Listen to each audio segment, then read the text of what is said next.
Hello everybody, if you're ready, we are ready to proceed. Obviously it's a couple of minutes past 7:30. We've given you a couple of extra minutes to get sorted, of course. What I'd like to say is thank everybody for coming.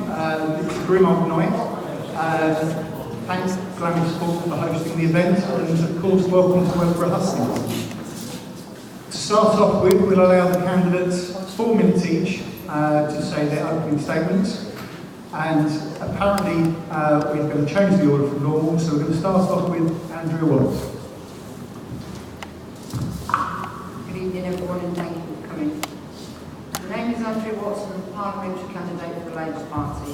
I was born in St Mary's Hospital in Kettering, raised in Nurchester and attended Nurchester Infants and Juniors, and then moved on to Wisdom School. Excuse me, we can't hear you back. Sorry. Come forward, it might be easier. My first job was working for Art Griggs Food Shoe Factory. I come from a working class background, and from an early age politics was always spoken about at home. At present I work for one of the top 5 food retail companies in distribution, joining my union Ursdorf from day one.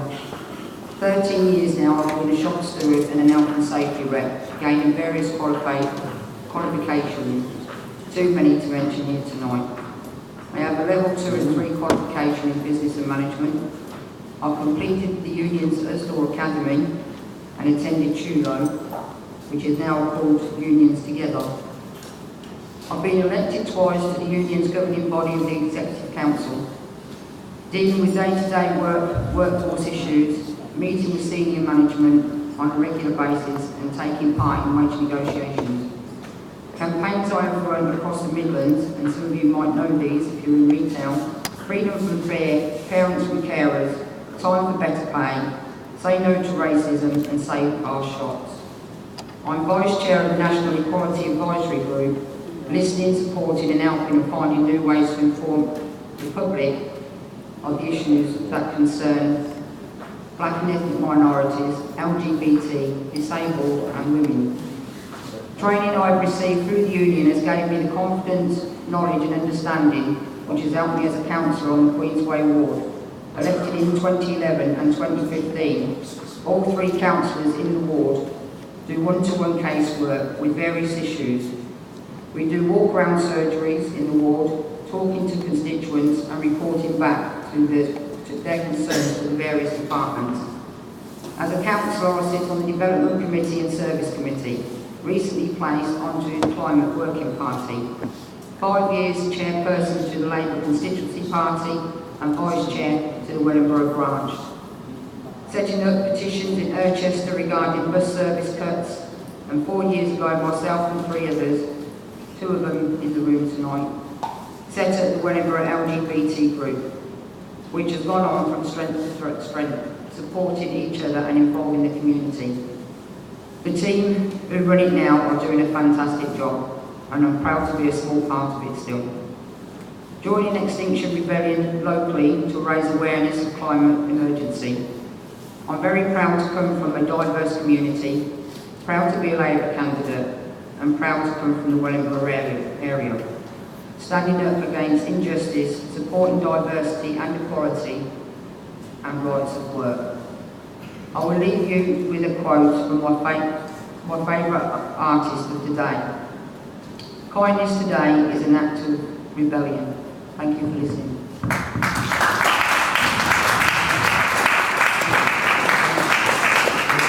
Thank you very much, Andrea. I'll hand the mic over now to Marion Turner-Hawes from the Green Party. Thank you very much.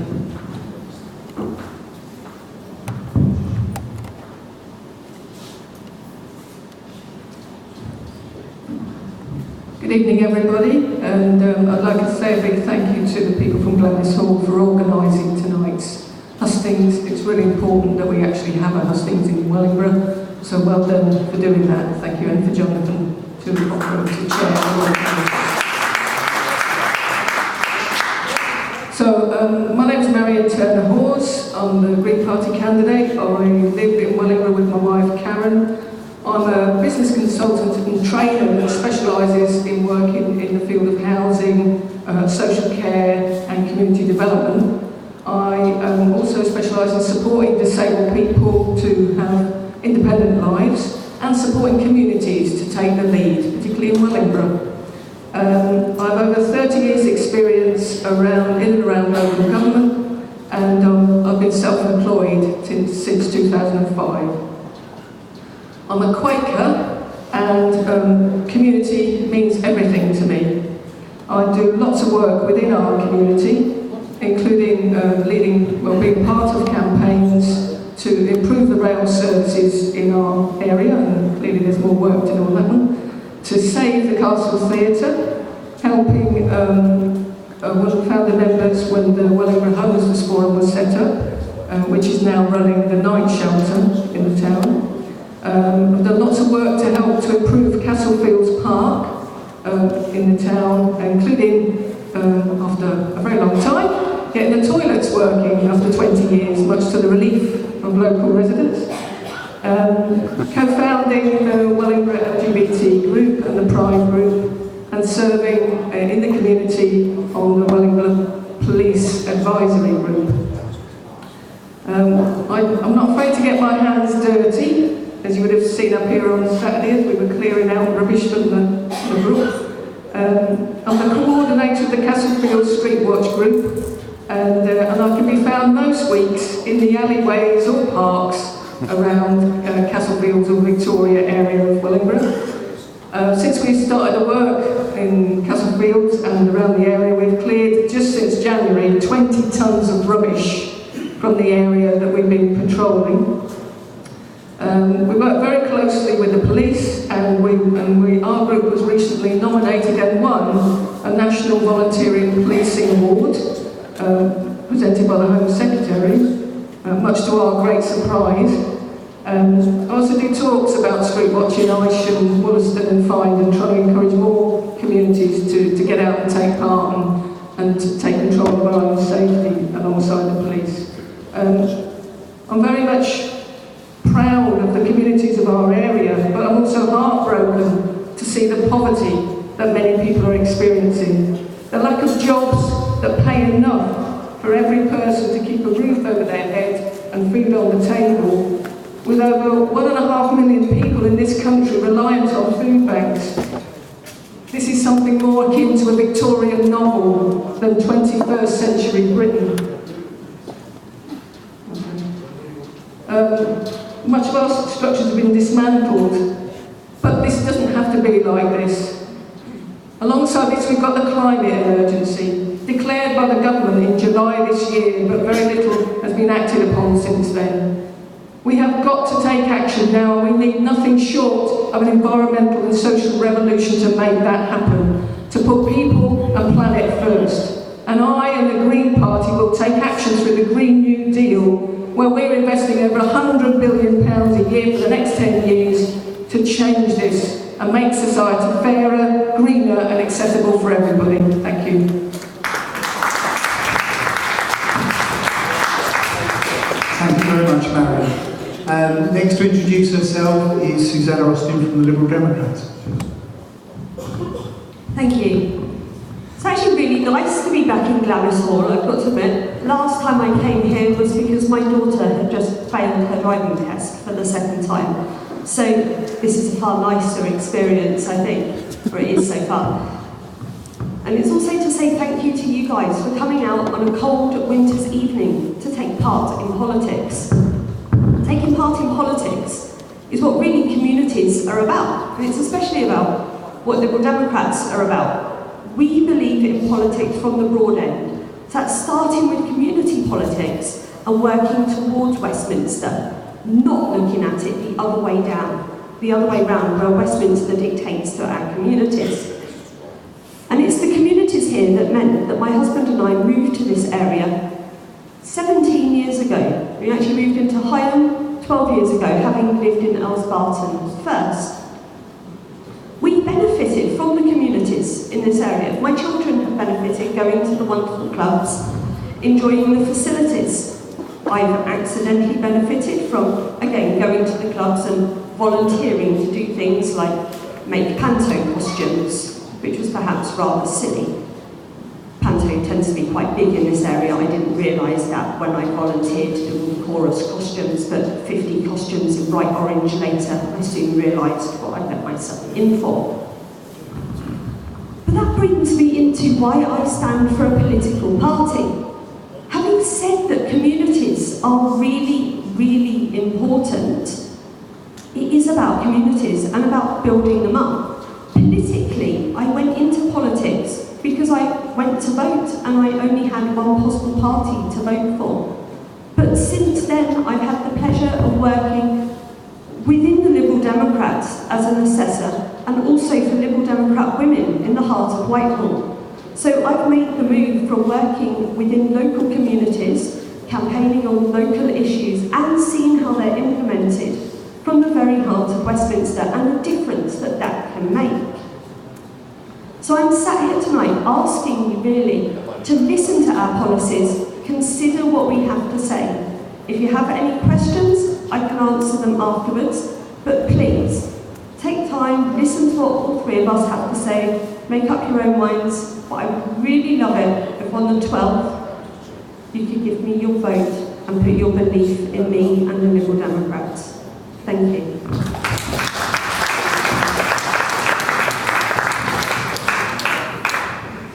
Okay, thank you very much, Suzanna. We were obviously hoping to have our fourth candidate here, but I'm afraid that I'm not actually sure that he knows where Glamis Hall is, because this is the second hustings that Glamis Hall have hosted, and he didn't turn up the other one either.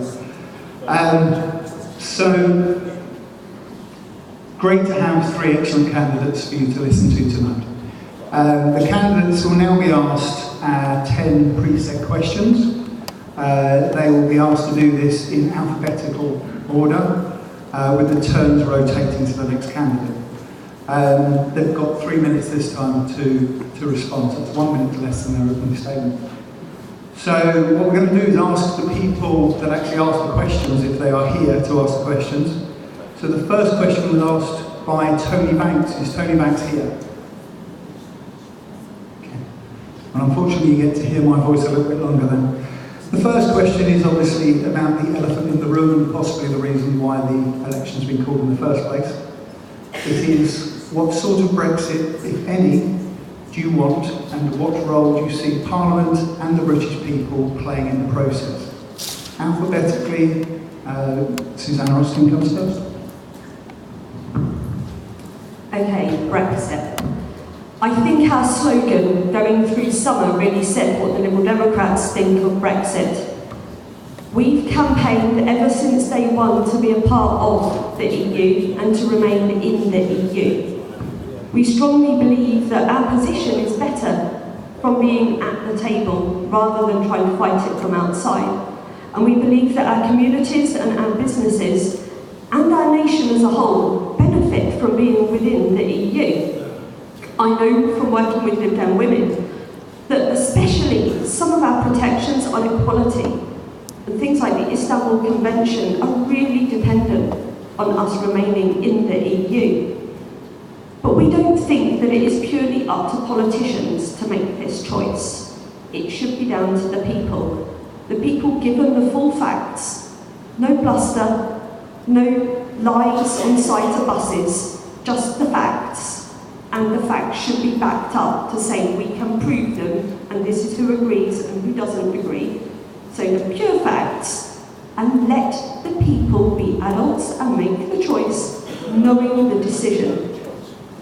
So on that vein, we would like, if we are elected completely straight into Parliament, and we get to the government, which would be amazing, a landslide victory, then we have said that we will revoke Article 50.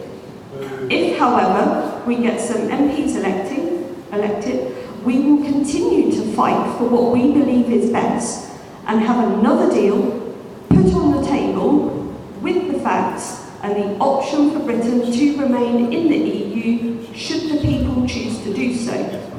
On top of that, we would like it to be very clear going into this what a binding referendum looks like. So this is the rules before we vote, not we vote first and decide the rules later. But let's do it up front, transparent, honest, and get it sorted and get the people to decide. Thank you very much, Suzanna. Marion, Turner-Hawes from the Green. So, the question was, what sort of Brexit would we like? And do I want, what role do I see Parliament and British people playing in that? Well, if I'm being honest with you, the Brexit I would like would be no Brexit, if I'm being honest with you. And in terms of the role for Parliament going forward, for me, the opportunities with Brexit are, we're in a stalemate at the moment. We have to move forward, we have to make some decisions. And no amount of people shouting at each other is moving us forward. We've got to come forward with some process to take us through this. Whether we end up Brexiting at the end or not, we have to come up with a process. It's like, in a way, we're like a family going on holiday, 4 people in the car, if we have in a car, it could be a train, couldn't it now? 4 people in the vehicle, 2 people want to go on holiday to Scotland, 2 to Cornwall, and we're still sitting on the drive because people have not been able to agree how we go forward. So the challenge is how we go forward. If I'm elected as our MP, I will work in Parliament with honesty and integrity to help there be a deal. And my only proviso with that is that there has to be a confirmatory vote at the end of that process. So people again are asked a different question this time, a more specific question. You voted first to leave. This is the sort of leave that's been negotiated with Europe in Parliament. What do you think? That this is the way we would go forward. In terms of the Green Party, that's our policy. And if at that stage people again vote to leave, I will respect that and I will honour that, and so will the people from the Green Party.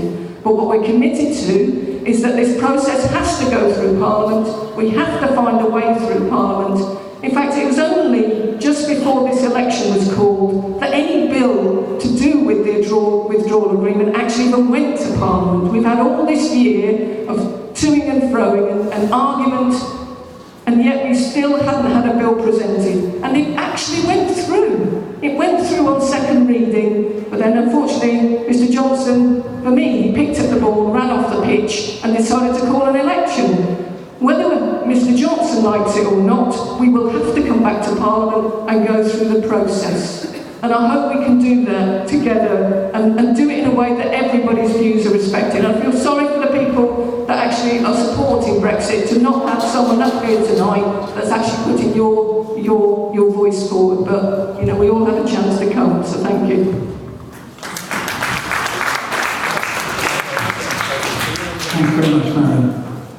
Now, Andrea, what's later? Thank you, Jonathan. Well, I think most people know where Labour stand with this at the moment. We're trying to bring the country back together and give you another chance. Corbyn was always a Brexiteer. Well, we could say that about the Tories as well. Mr. Cameron, some of them were Remainers as well.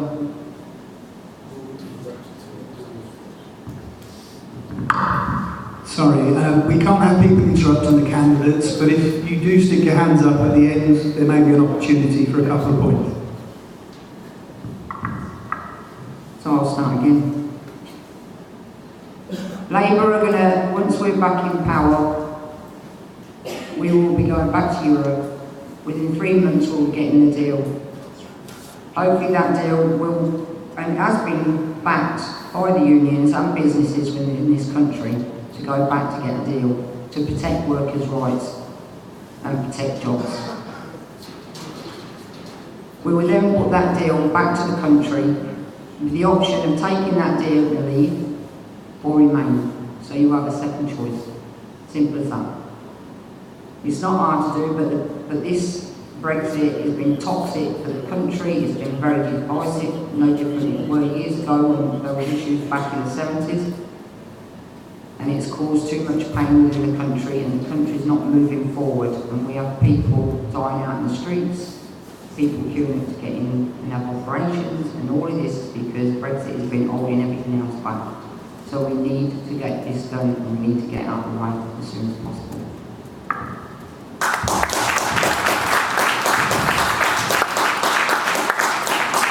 Thank you very much, Andrea. If anybody would like to make a point, please do stick your hand up. We can allow people, a couple of people each question, to make a brief point. If not, we'll move on to the next question, which is... Where does she stand on Brexit personally? Whether she stands, she remain or she Brexit? I am willing to say I've never been behind it.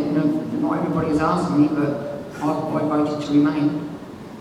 I was growing up in the 80s, well, late 70s and 80s, so I knew what was happening in the 70s and what we got in the 80s from Europe, and also going forward with the amount of money. Yes, we put a lot of money into it, but we also got a lot of money back. The farmers' subsidies for starters. A lot of farmers will suffer, especially the small farmers will suffer locally as well as nationally once we come out of Europe. And we've then got to find them money to subsidise them. So my personal thing is I remain, for my reasons. Okay. If people would like to ask questions that aren't necessarily directed at particular candidates, that would be great. There's a gentleman with his hand up the back. Hello. This is for everyone. So, regarding what Andrea said in regards to the subsidies that are provided by the European Union, what does each candidate think to be able to cut out that middleman to allow our own taxes to stay in this country to be paying for subsidies towards our farming, our fishing, our coal industry, get that back up and running, and many other areas in our society that we need private services for? Wouldn't it be best to cut out the middleman and to retain all of the money in this country instead of allowing between 43 to 57% of the income tax paid in this country to stay in the European Union? Okay, it's quite a big question, if you don't mind me saying, but yeah, please start with Suzanna. Hi, I'll try and break that question a little bit. Firstly, maybe slightly controversial, but I don't really want to bring back our coal industry as we move towards a carbon neutral economy. I don't see the sense of that, I'm sorry. Secondly, when you're saying about cutting out the middleman, I had the pleasure of working in the logistics industry for most of my adult life before setting up my own small business. And I'm very aware that constituencies like Wellingborough, nearly 50% of our jobs are reliant on only 3 sectors. Should we move out of the EU and jump off the cliff edge with a no deal, we are going to experience some pretty mass unemployment in this area. On that scale, yes, we have similarities with the coal industry. I agree. On that part, we will lose a lot of jobs. I don't believe that it is in our benefit to move out. We get a lot more coming back in from the EU than we have coming out. If we stay in, we're expected to bring in, it's about 50 billion over the course of the next Parliament to our benefit.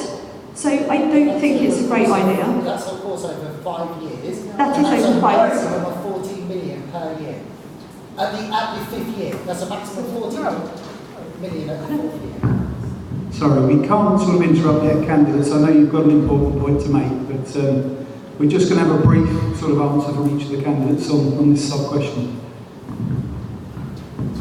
So I think you are, to be able to get a full gauge of how much goes into the EU, we would need to start looking at things like our deep container ports in Felixstowe, looking at the amount of bonded goods that we bring in through those ports and how we supply the trade coming into those ports into a lot of Northern Europe, and how much of that we're going to lose to Bruges and other places that will take that. How much of our banking sector is going to move abroad, how much of our financial industries are going to move abroad, how we are going to look at the farming subsidies that we have a massive bonus, in no small part, actually, thanks to a previous Conservative negotiator. But we do benefit, and we do, as one of the northern original countries in the EU, we get so much back out compared to what we put in. And some of it may be seen as soft, but it's tangible benefits. Thank you for your question. I don't think that we need to leave the EU to realise the things that you were talking about. I think I assume when you're talking about the middleman, you're talking about the EU in the middle. But actually, you know, the EU is a kind of regulatory body. We trade with businesses. We trade business to business, country to country. When we leave the EU, if we do leave the EU, we will still be trading business to business, country to country. Yes, our trade will be maybe different depending on the trade deals that we may or may not have, but we will still be doing that. Britain, although it is an island, is not an island economically. We are connected. We have always been a trading nation across the world as well as across Europe. And it makes sense, doesn't it, logically, to trade, especially given the climate emergency, to trade well with your neighbours. Obviously, one of our biggest neighbours being Ireland. So, I'll just have to pass on the finger. And you know what I mean. You know what I think about coal as well. It needs to stay in the ground. Okay, thank you very much for your question. If we move on, the next question is from James Crowder. Is James here? No, that would be me saying it again. So, the question is, why do you think we should trust you, your party, and your leader, as there have been so many issues in Parliament and during the election campaign? And alphabetically, we'll start with Marion. Thank you. Trust me and my party. Well, I think some people know me here. I hope that if you do, you know I'm pretty trustworthy.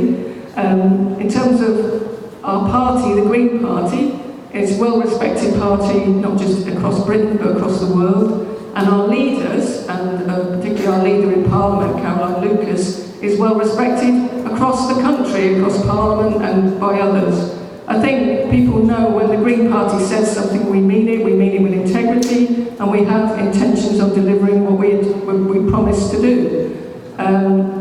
Obviously I can't speak for other parties, but I hope people respect that for us, the main issue is to tackle the climate emergency and to help everybody live good lives together. And to work in honesty and respect with each other and work collaboratively and cooperatively with each other. That's what we've been about. The fact that we've got one MP in Parliament wouldn't change. If we had 100 MPs in Parliament, they would still work across party and still aim to work for the best for this community, as I would, as well as for the country. Thank you. Andrea. I'll take the first part of the question. It might be easier than the last part. Why should you trust me as your parliamentary candidate and hopefully MP? Well, I've been taking issues up for the constituency, for my workforce and for the community over a period of now 10 years as a councillor and 13 years as a trade unionist. Been voted twice back onto the council, twice onto the governing body of the union. So I think that I have the backing of the membership of the union and obviously the backing of the people on the constituency in Queensway. Where we go on to the second part is the leaders. And yes, Jeremy's had a lot of things thrown at him over the last 4 years. And every time we come to an election, more abuse comes daily in the papers. Now some people believe what's written in the papers. Some people actually go on the internet and do their research. So I think a lot of people in the country have actually started waking up to the way that it's been treated. I'm not saying it's perfect. I don't know him personally. I don't know what it's like in his house or what it's like with his friends. I can only go on the person that I see who has stood up for injustice all his working life as an MP and backed the people, backed equality and backed diversity all his life. So I can only go on that. So I trust him on that and I trust that he will do the best for the country. as the Prime Minister.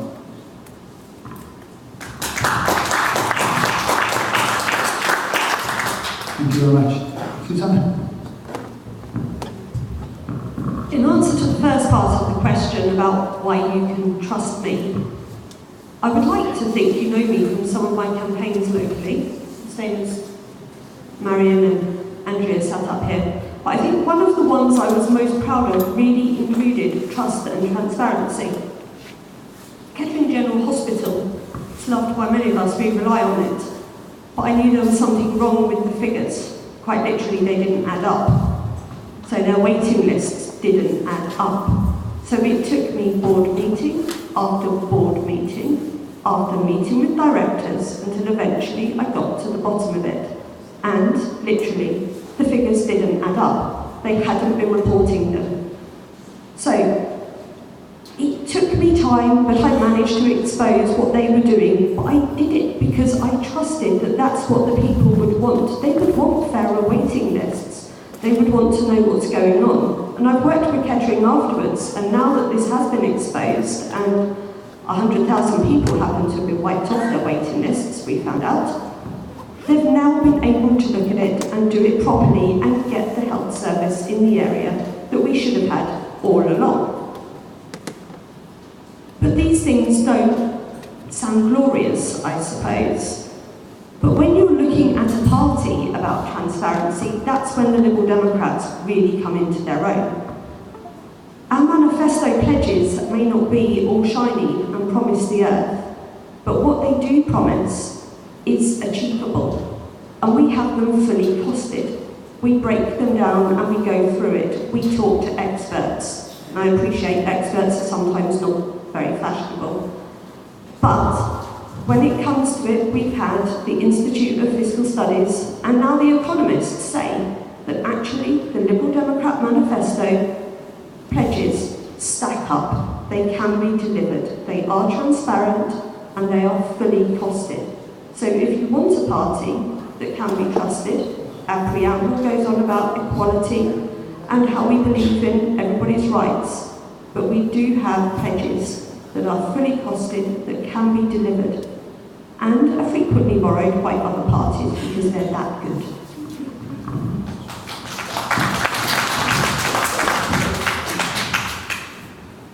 Okay, thanks to the candidates for answering that question.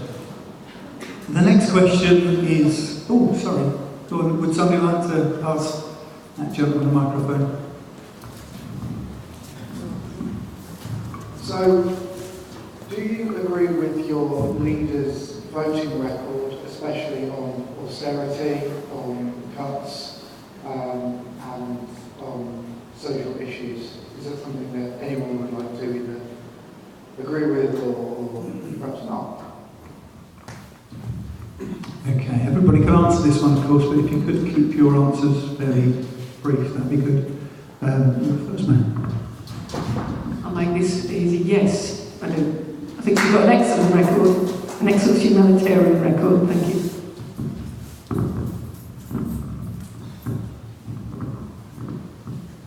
Well, I'm hoping that Jeremy's not going to make that many cuts only to the rich and those that are not the ones that are paying the tax into this country that they should be paying. So I'm all for that.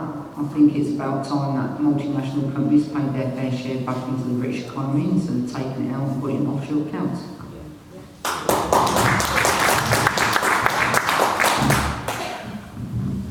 I think it's a fantastic question, actually, and one that really brings us back down to the humanity of politics.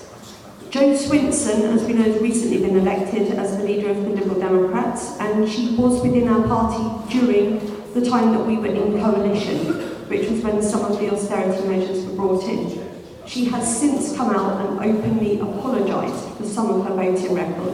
And I think that's really important to be able to put your hands up and say, honestly, I made a mistake, I'm really humanly and genuinely sorry about this, and I will work to make it better. And I'm proud of her for having the gumption to do that, and to now be working to improve on it and make things better. Okay, thanks for your answers. Did you wait to put a question? No. Oh, just a nice way, okay. Right, the next question, moving on swiftly, is about the climate crisis. It's from Judy. If Anthony would like to bring the mic down to the front here for Judy. Also, if you could stop rubbing the mic on your t-shirt, that'd be great. Make it a funny noise. Hello. On behalf of Wellingborough Extinction Rebellion, could you tell us, please, what is the date your party is aiming at for the country to become carbon neutral, and how do you intend to achieve this? Okay, thank you very much for your question. I believe the next person to go first is Andrea Watts. We're planning to go for 2030, which has been more scientifically backed by the scientists. 2025, I think, would be too early. Labour will create a sustainable investment board to bring together the Chancellors and Business Secretary and Bank of England Governor to oversee and coordinate and bring forward the investments. We'll also be bringing in 7,000 new offshore wind turbines and 2,000 new onshore wind turbines, and enough solar panels to cover 22,000 football pitches. A national transformation fund of 400 billion on a rewrite to Treasury investment. So I think going forward, I think we are getting to where we know that we can sustain, because we know with transport there's going to be a lot of different legislations to be looked at, different organisations to be looked at. So 2030 is going to be a better chance. There's a lot more than what the Conservative Party are working for, which is 2050, so we are bringing it down 20 years. Thank you for your response. Okay, Suzanna. Carbon neutrality, it's the thing we all want, isn't it? And we're going to have to get it. The Lib Dems have actually given 2 dates. The date that we're aiming for and the date that we're promising by. So we are promising that we can deliver 100% by 2045, which may not sound amazing, but it's a promise that we know that we can definitely deliver on. What we would like to do is to be able to deliver by 2030. And we know that we can get at least 80% there by 2030. What you may not know is the Green Lib Dems actually celebrated their 30th birthday this year. They're a huge part of the Liberal Democrats, and they help write a lot of our climate policy. So we've got pretty fantastic policy on that area. Obviously we had the Green Investment Bank before, which the Tories want to remove from us, so we would like to be putting that back. We're very keen in replanting 60 million trees per year. That's the largest planned planting anywhere in UK history, at any time in UK history. Because there's so much we want to do, we need a new minister to oversee the policy and ensure it gets through the Treasury Department, because the Treasury has blocked so much in the past. So it's things like getting more support for green energy production, ensuring that at least 80% of energy production is coming from green energy by 2030, retrofitting 20 million homes to cut emissions over the next decade, prioritising people that are in fuel poverty, so you've got the dual benefit, it cuts their costs, but also it cuts the emissions that are going forward. Putting a ban on the sale of new petrol and diesel cars by 2030, because it makes a massive difference. And ensuring that we've got citizens' assemblies, because at the end of the day, citizens in local communities know best what's going on, and we need citizens to be able to advise and feed in to central government. But on top of that, we've got a huge Green Deal. And if you want to read more about it, there's a whole section on our website, so libdems.org.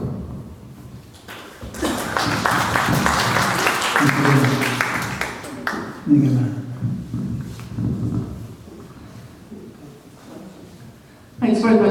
question. In terms of the first part, the date that we're aiming for, so the Green Party, as you can imagine, we want to make this transition as quickly as possible, but from where we're standing now, from the position that we're at now in terms of the carbon emissions of our nation, the soonest we can see that happening is by 2030, but we will, our vision, our Green New Vision, our Green New Deal is the vehicle through which we're going to actually use to do this. We need a massive structural transformation in our society to make this actually happen. We've got to move from a high carbon economy to a low carbon economy. We need to transition in a way that helps people get new work, new jobs as part of that process, as well as because there's going to be quite a few changes for people when we do that. So as part of our process through the Green New Deal, we are expecting to create at least net of this 3 million new green jobs to help with that transition. We're going to be looking at investing, so we're going to be investing £100 billion a year for the next 10 years. So we'll be going into the coffers, into the rainy day asset chest of the United Kingdom government, and we'll be drawing on those assets to invest in our nation, invest in our structures in our nation, to create a renewable energy infrastructure, to transform our railway networks, to bring and introduce buses back and bring them under the control of local authorities, to reduce the fares on buses, to enable more people to be able to walk and cycle around, to insulate 1 million homes a year, and to build eco-homes, 100,000 eco-homes every year, targeted at supporting people in the lowest incomes to have social housing. This is going to be a revolution on the likes of which we haven't seen since the Second World War, and it needs to be. It needs to be on that scale, but it's also about compassion and the journey with people. It's not about cracking a whip and making sure we've all got to do this. This is about choice, and it has to be about communities leading the way. So the majority of the money, of that £1 trillion of money that the Green Party will invest, will be passed out to local authorities, to communities to lead this process, led by citizens' assemblies, working together to make this happen. And at the heart of this process, we'll also introduce a thing called a universal basic income, which will help support that transition. And every single adult, every single child, and every single pensioner will have a weekly payment, regardless of whether they're working. Obviously, some people aren't working because they're pensioners. And people that are disabled will also have a top-up. So we are seeing that this has to be a social transformation as well as an environmental transformation. And you will hear from other parties that they're doing something similar. But you've got to ask yourself the question, who will make this their reason for being? And the only party that will is the Green Party. Thank you. Thank you very much, Marion, and the other candidates. Very classy, lads. Would anybody like to ask a question about that? It seems to be the same gentleman again, but go for it.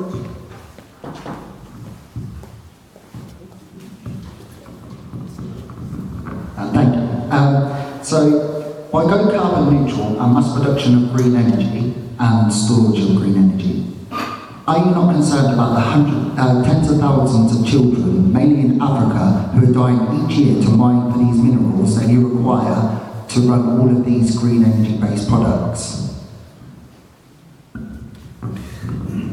Okay, that's a question that could be levelled at a lot of things, including mining and all sorts of things. If you don't mind me saying, that's a fairly sort of specific question that has a whole wide range of answers. Would anybody like to sort of comment? Smartphone on you. How do you think that was made? I agree. The thing is with this, I mean, at the end of the day, the solutions that we create are coming from the earth. And actually we need to be thinking, how do we use the best resources of the earth in the best way to actually care for the earth and care for every single human being and every species that lives on this earth. We don't have all the answers. Part of the investment that the Green Party is putting forward as part of the Green New Deal is £6 billion a year to do further research and investigation. We have to have this desire and will to answer these questions. We have to do this. This is not an option. So we have to be mindful that the choices we made in the past aren't always working for us. So we have to think This is why we need to do this together as well. And this isn't just about Britain, this is about the planet.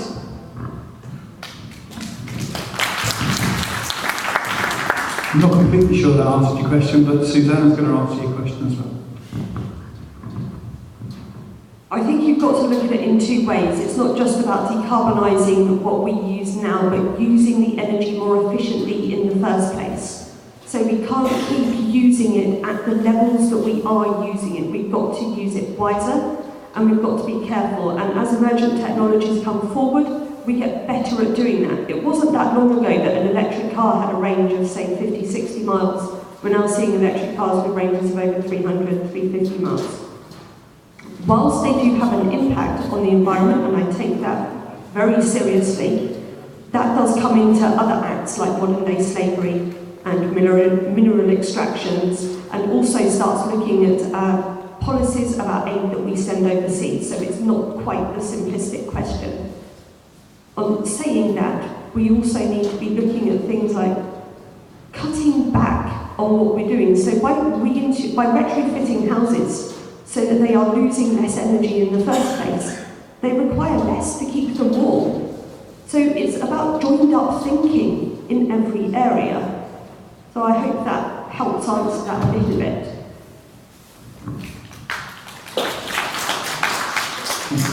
Andrea. Well, Suzanna's right, it's not just what's happening, mining in different areas. I mean, everybody's got to start looking at this in different ways.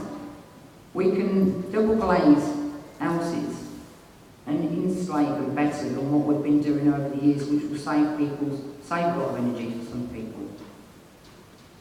We then got to look at the polluters and see how we can help them.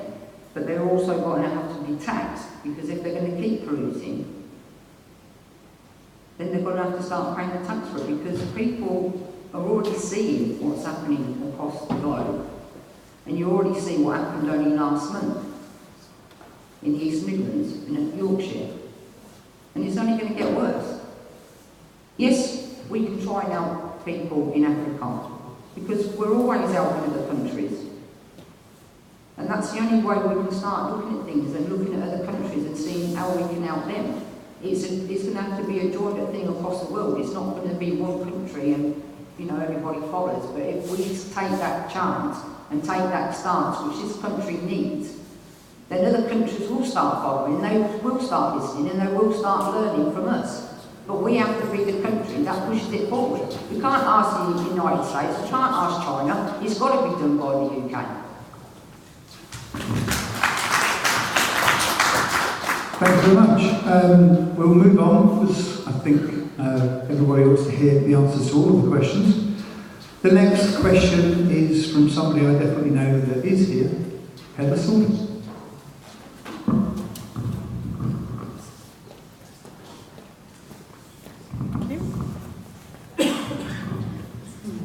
Thank you. What adult health and social care outcomes would you like to see delivered in Wellingborough, and how would you achieve them?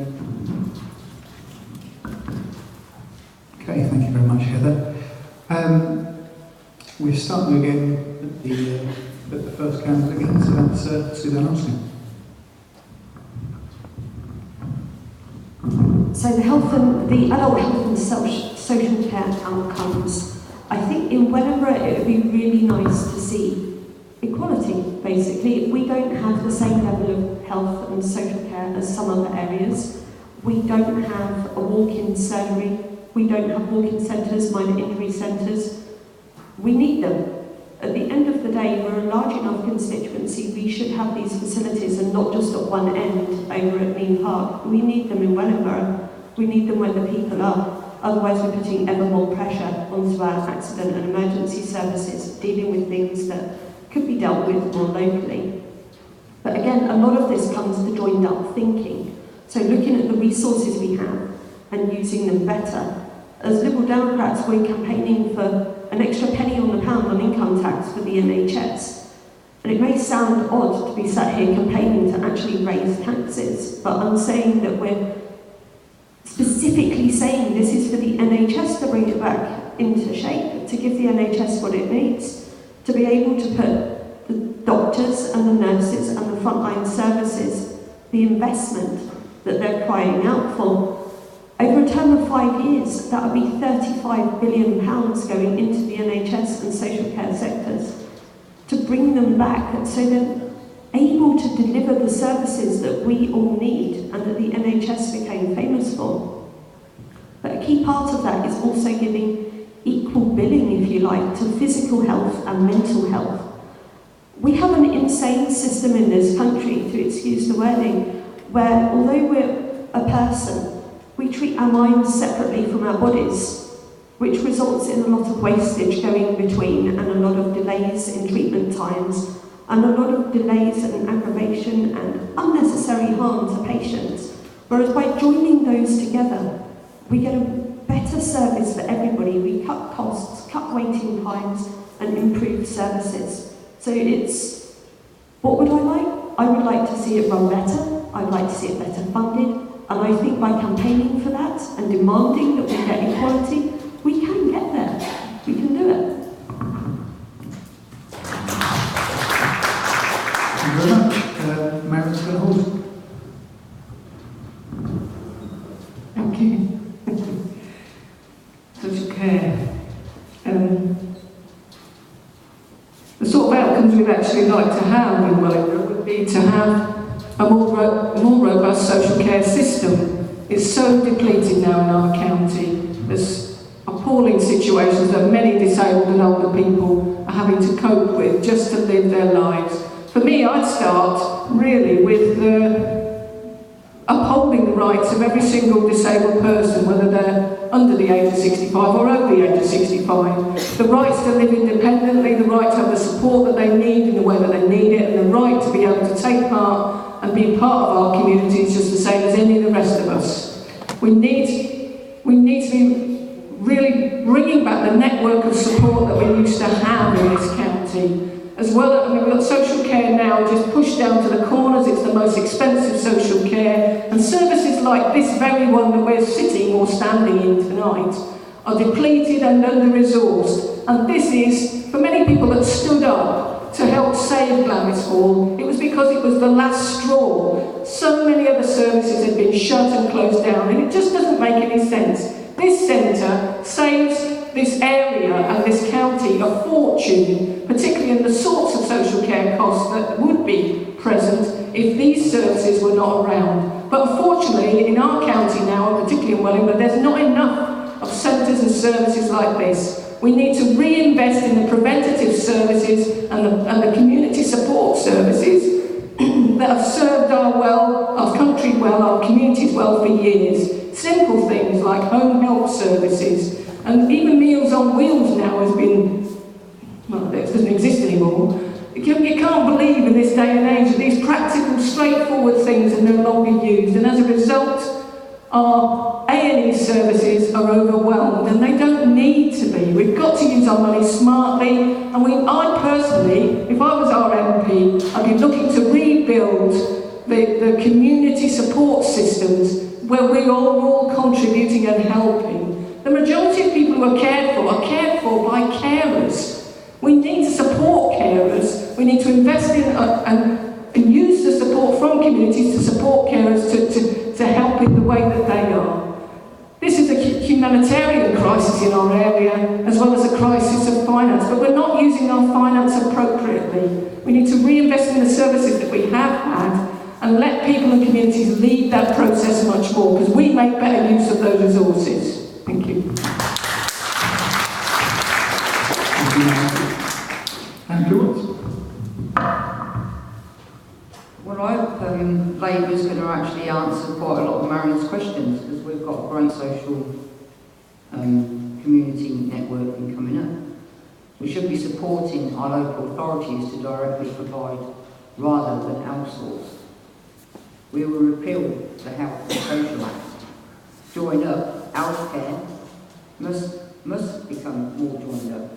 Integrate and coordinate care through public boards. Better access to primary care services to provide them in remote communities.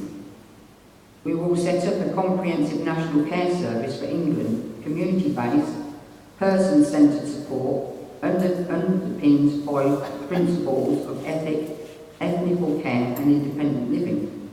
Provide free personal care and ensure older people have their personal cares met.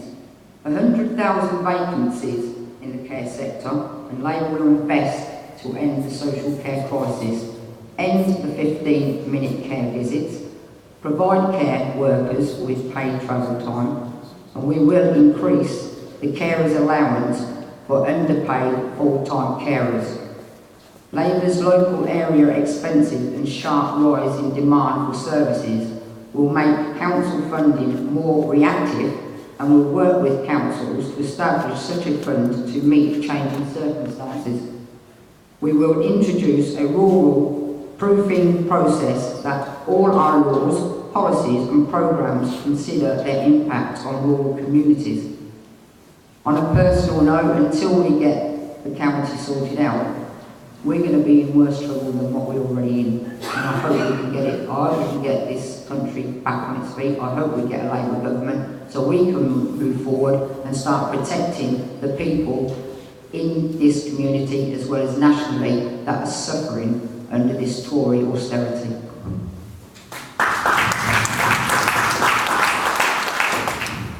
Thank you, candidates. Are there any questions from the floor briefly? No. Okay, the next question is regarding public transport, and just to spice it up slightly, we've got two questions in one. So, starting off with, we've got Daniel Atkinson, is he here? Okay, I'll ask. Yourself, sir? Oh no, you just got Okay, the first question is very relevant to the town, of course. East Midlands Railways have now given an indication that the service changes from December 2020, which shows a significant degradation in service to and from Wellingborough in terms of rolling stock and frequency of services. What will you do to counteract these proposals and protect constituents' interests to ensure that the service is at least no worse than it is today? The second part of this question is also about public transport, and it's from Anthony Lokes.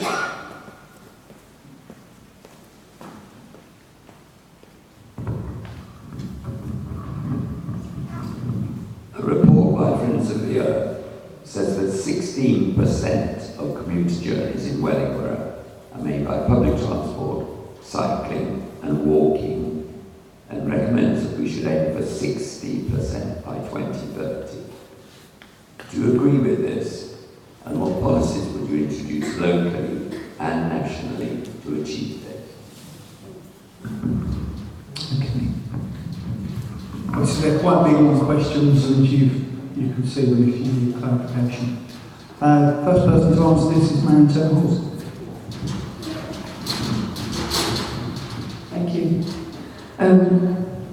I was part of the campaign group I was part of the group of people that were campaigning against the proposals that came forward a couple of years ago from the Department of Transport about the downgrading effectively of our Wellingborough rail service. And unfortunately they didn't listen. We had a consultation and there was almost unanimous support across our community. The council joined in with us, lots of residents joined in, every single party represented here, and many parties from the Conservative Party that's not represented here, all joined together. And we all campaigned, we all put our voices forward to say, no, we did not want to see the downgrading of our service. Of course we want to see the electrification of the line, and of course we want to see extra services for other communities in the area. But the model that's now coming forward, where we're going to get, yes, there'll probably be more trains going south from Corby down to London, but they'll be stopping at most stations on the route. The trains themselves are not going to be as advanced as we were expecting, and also the big problem for many of us that some of us may work or travel to London frequently or travel south frequently, but many of us also travel north frequently. And for us to have to change every time when we get to Kettering, as a colleague said yesterday, what's going to happen is people are just going to drive, unfortunately, from Wellingborough to, or surrounding areas, to Kettering Station and go north that way. This is ridiculous. My wife and I live 5 minutes walk from the station. It doesn't make sense for us to do that. We want to be able to use the amenities we have, and we want the rail network to be improving, not to be getting worse. So if I became RMP, I would absolutely be campaigning for this for every citizen that uses the service. When we campaigned about this, lots of residents in Wellingborough said, actually, we're not really bothered about what happens to the trains because we can't afford to go on there in the first place. So the other point is to make sure that trains are affordable. And within the Green Party, that's exactly what we're going to do in our investment programme. Can I just ask, am I answering both of these together? This is quite a, yeah. Let's maybe get an extra minute this morning. As well as tackling the challenges around what's actually happening with our rail service now, we need that investment. As I mentioned earlier, the Green Party, as part of the New Deal, will be putting a lot more investment into the rail network and into bus services, but also into walking and cycling within our communities. In terms of walking and cycling, £2.5 billion a year to upgrade the cycle paths. We have some brilliant cycle paths in Wellingborough, but you try going on the road on your bike, and it's often you're taking your life in your hands. This cannot be right, and we've got to work to improve that as well. Thanks so much, and I'm being told to stop now. Yes, I've got 4 minutes. What's that left there? A minute, thank you. Go on, carry on. So, I mean, the heart of what we're trying to do is to help everybody to be able to get round in a new way. There's parts of this country that you can live in, and you can get round without having to use a car. And we need to have that in our area. We need to have a chance for everybody to be able to get round our communities in a way that works for all of us and doesn't poison us with pollution. I live, as I say, very close on Senate Drive, where the cars now are coming through. We've got the problem of the cars coming across on the new road. More and more pollution. We are the east side of the ring road that doesn't exist in Wellingborough.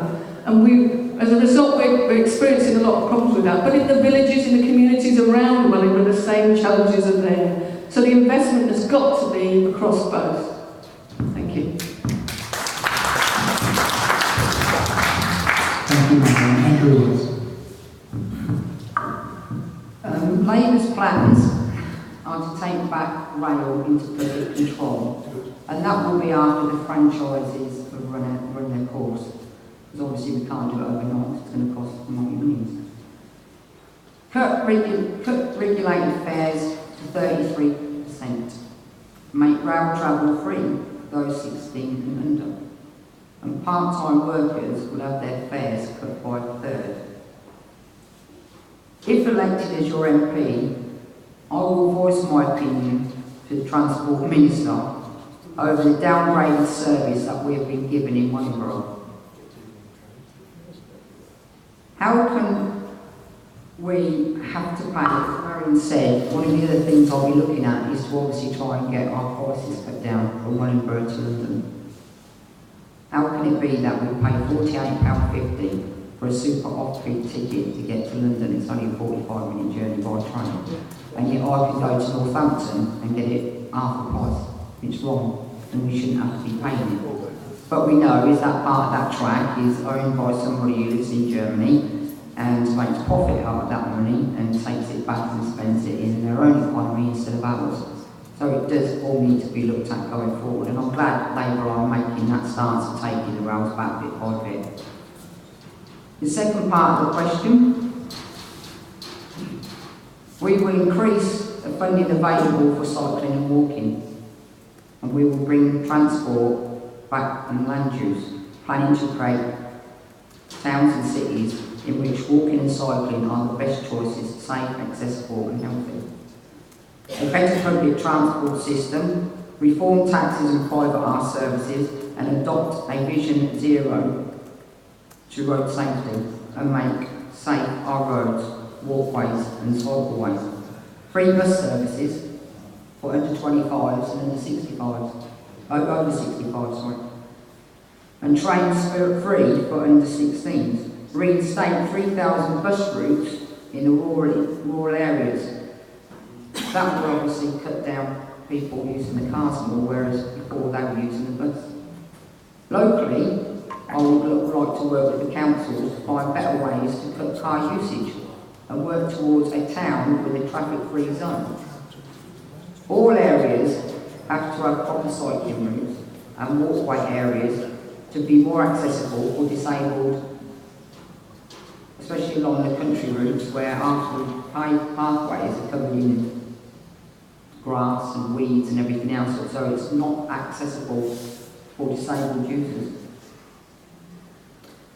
Something else that I was thinking about this afternoon when I was looking at the questions, and I would like to do if I was your MP, is to cut road tax for those who car share. But that would be something that I would have to take up with the Transport Minister if elected as an MP, but that's what I would like to do for Wellingborough.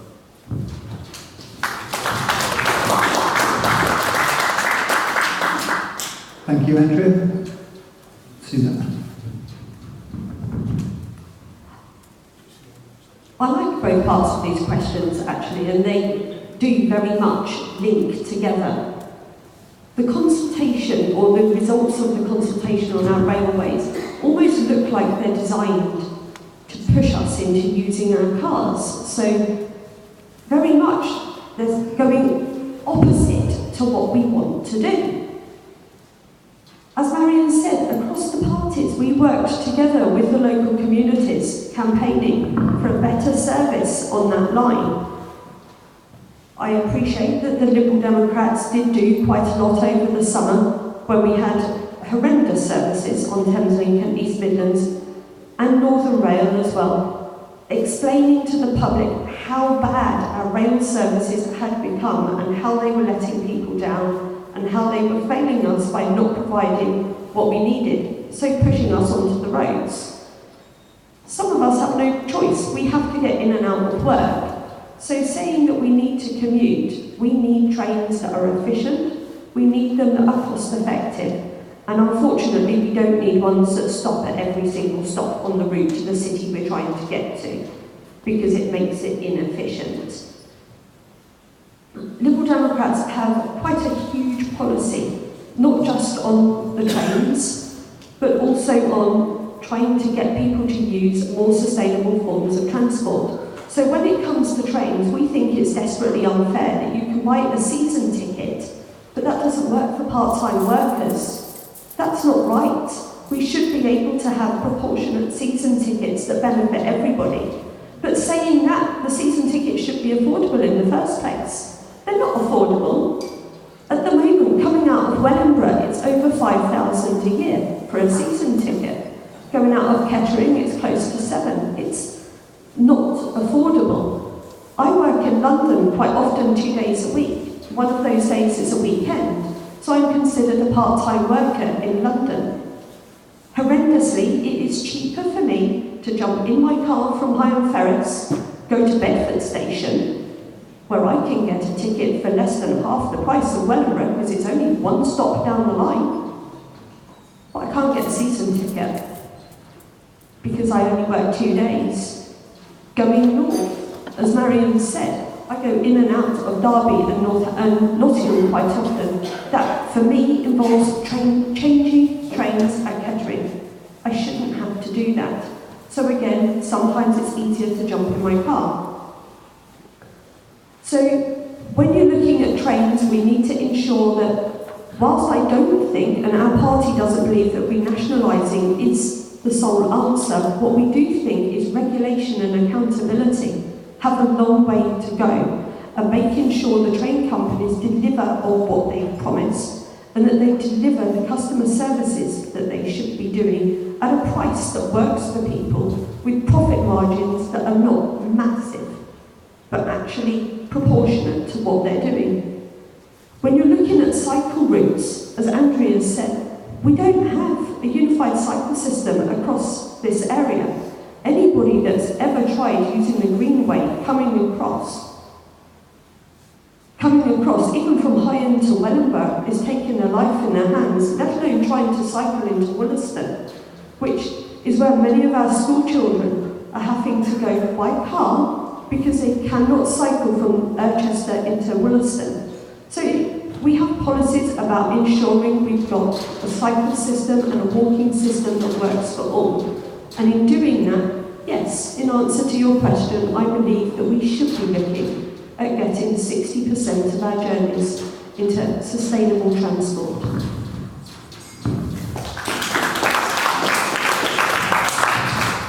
Thank you very much. I'd like to congratulate the candidates for being quite sort of good with their timekeeping. We did actually think there might be an issue with candidates sort of, I'm not going to name any names, Marion, but we were thinking that some candidates might waffle. That is action. Okay.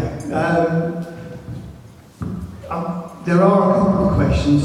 I'm going to say something myself, which is not what I'm supposed to do, but I hoped with the electrification of the lines that the prices will actually come down because it would be part of the same system that Bedford used to have cheaper rail. I don't know if that's happening, but... Okay. I think one of the things I can't understand is why is Wellingborough made to suffer when Stanton Cross has been built, and there's clearly going to be people from Stanton Cross using the rail service. It seems to be cuckoo to me. The major effect on property prices, there'll be a lot of people who will be upset about it. Sorry? I think you're right in what you say. There's a lot of people who've moved up here, especially because of the rail link, and the house prices went up, so they will go down. It always has an effect. Major roads or rail links push the price of houses up, and it's a serious problem we've got.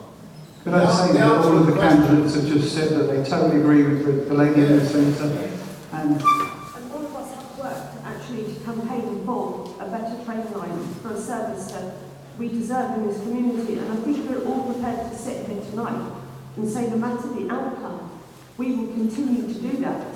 This is cross-party, it's not a party political thing. This is about our communities that we live in and that we work in.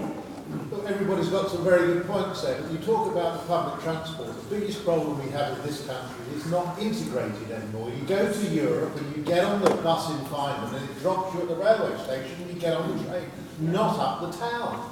And now the links around the railway station have improved. Hopefully we can start and introduce that. absolutely, I think everybody's in complete agreement with that as well. There's a gentleman in the middle who just had his hand up just there. Yeah, rail franchise worked out profits for the companies. The rail franchise have worked out profits for the company. They have no interest in what you've got to do.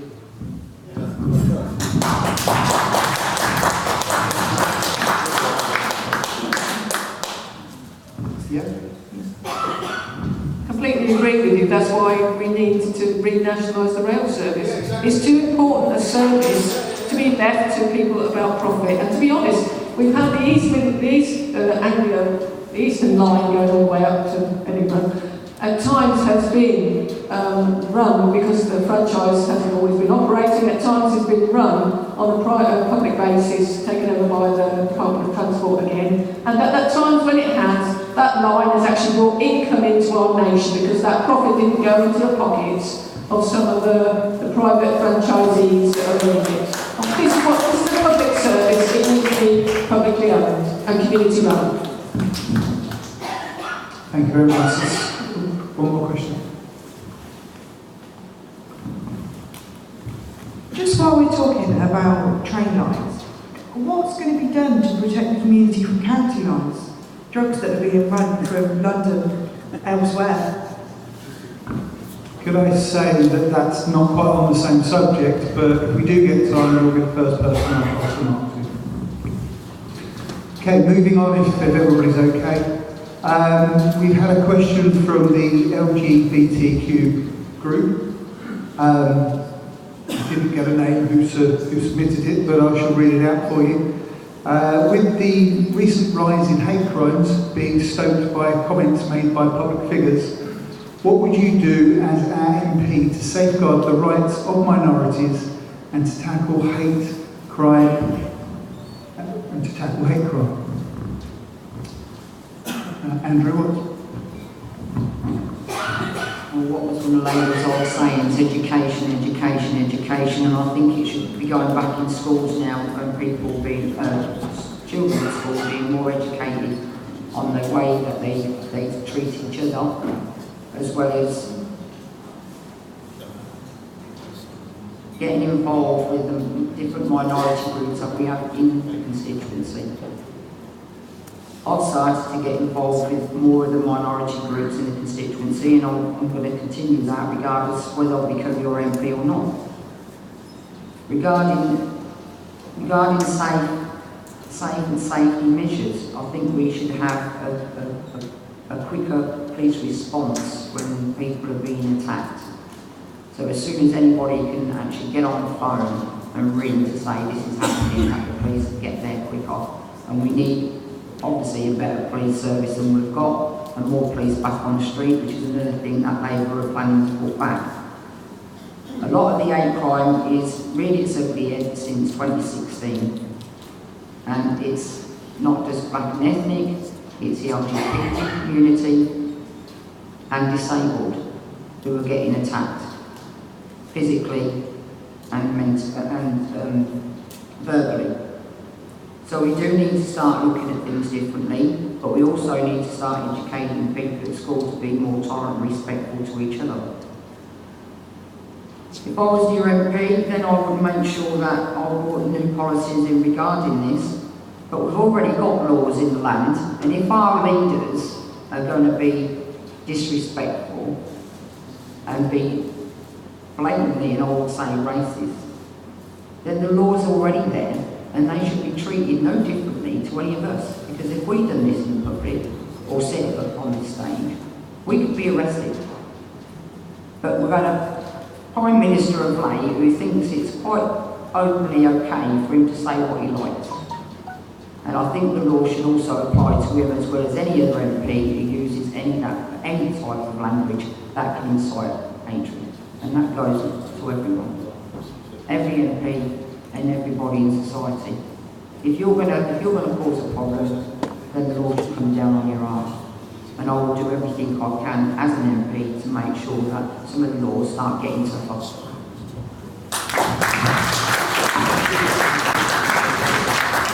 Thank you, Andrea. Suzanna.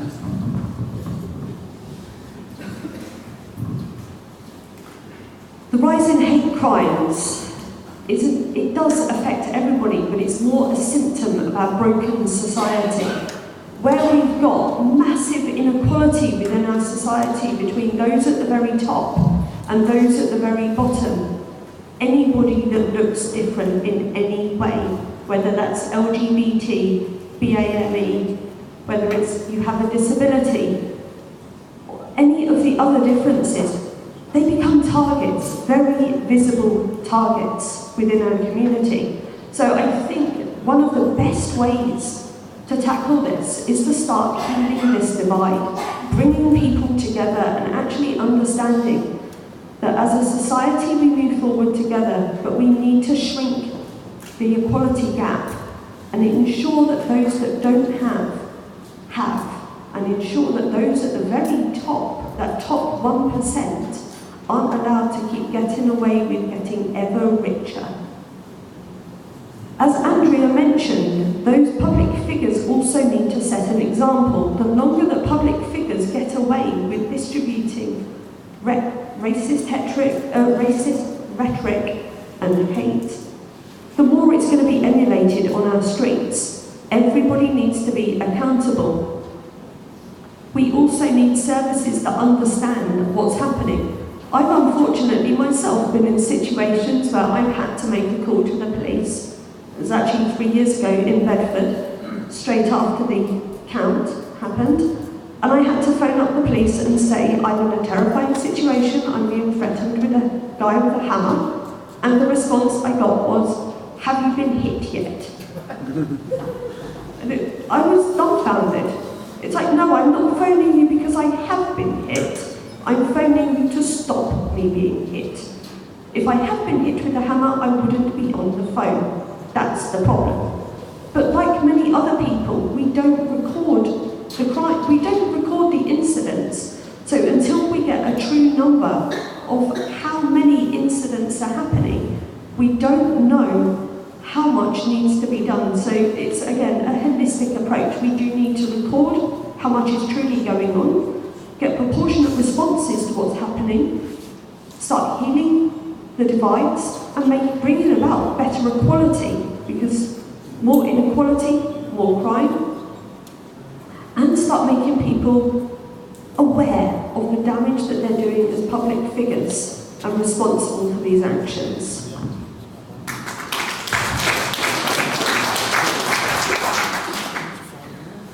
I think there's so many capacities in which I have connections in relation to hate crime. As a lesbian woman myself, as a young woman growing up, the kind of abuse that we used to get, you know, and the bullying, the language, and the encouragement to hide that we were given, to be invisible, was appalling. And unfortunately for many LGBT people, it's still there. It's better than it ever used to be, but it's still there. And we're still apprehensive, we're scared about it. I'm a member of the Wellingborough Independent Advisory Group, and we work very closely with the police in Wellingborough, and people will be pleased to hear that in terms of hate crime reporting in this community, although there are significant figures, the reporting is being done. People are stepping forward. Unlike other parts of our county, in Wellingborough, the reporting is being done. Unfortunately, I would like to be in a position to say that that doesn't need to be done, that we weren't having more instances of hate crime, but in the last 5 years, the instances have increased considerably. And as both candidates have already said, many of those are racially focused hate crimes, but a lot are also targeted at LGBT people or disabled people. I had a friend in Kettering who has language or behaviour that other people find difficult to be with, and his whole life he is being abused, sworn at. This is just the way he is. It's not his fault. It's the condition he lives with. And if people saw, or we have to live with, the sort of abuse that he lives on a daily basis, we would soon wake up to this challenge. In the work that we've done in our community already, we've done work to sort of develop, I mean, as candidates said, it is about education and awareness. The biggest thing we can do is get to know each other. We live in one of the most ethnically mixed parts of this community, and we've been working throughout the last year and a half last couple of years, to get to know each other better and to put programs in place so we can get to know the people that might use the local mosques, the people that use the two Hindu temples in our community, the people that go to different faith churches, the people that go to no faith churches, the young people in our community, the disabled people in our community. We're doing that work already. We need to get to know each other. And we need to do more of that and step forward to do that. And part of that is by investing more in our communities. And I've got 20 seconds to go. Another part of this also is tackling the poverty that people experience as well. There's so many aspects to prevention of hate crime. But the biggest part is being careful with our language and being responsible with our language and treating each other with respect, getting to know each other and working together. And I would continue the work I've already been doing and the groups I'm a part of already doing if I became RMP. Thank you, Marion. Andrew would like to just briefly come back on a point that Suzanna raised. Suzanna did raise about the hate crime targets that are not being submitted, and they're not being submitted, Marion.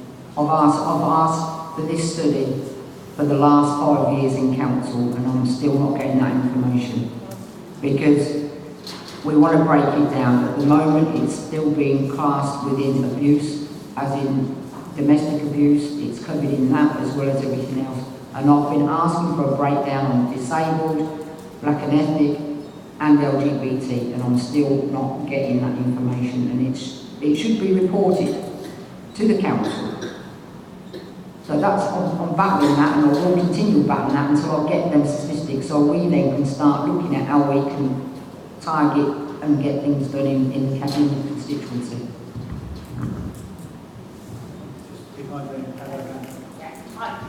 Without sounding like devil's advocate, a lot of you were saying that it's about educating and knowing each other. We're in a society now where kids, especially my age and younger, don't care. They're willingly ignorant. And the thing is I understand with the police cuts that it's very hard to keep up to date with it, but something needs to be done there. And looking at Labour policies, that is something that needs to be done. But it is nothing to do with education. Children are willingly going out and stabbing people, they're willingly going out and beating people up, and there needs to be something serious done about it. There needs to be longer sentences because it is an act of terror on any sort of minority. It is an act of terror and people are not getting the sentences that they should have. That's what needs to be done. It's not education at all. There was another hand up, just gentleman at the front here.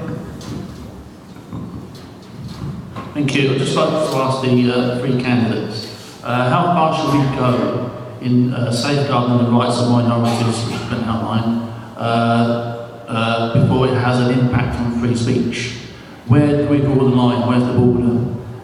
Slightly, just another little question. What was the outcome of Suzanna's phone call to police in the end? She did tell us the end. What happened? That was probably my fault for cutting her off, to be fair, but would you like to briefly come back on that? The outcome, rightly or wrongly, is I called my husband, who turned up in a nice white van, and stopped the incident. Evidently, rather a large guy with a load of tattoos tends to stop somebody else attacking you, I've discovered.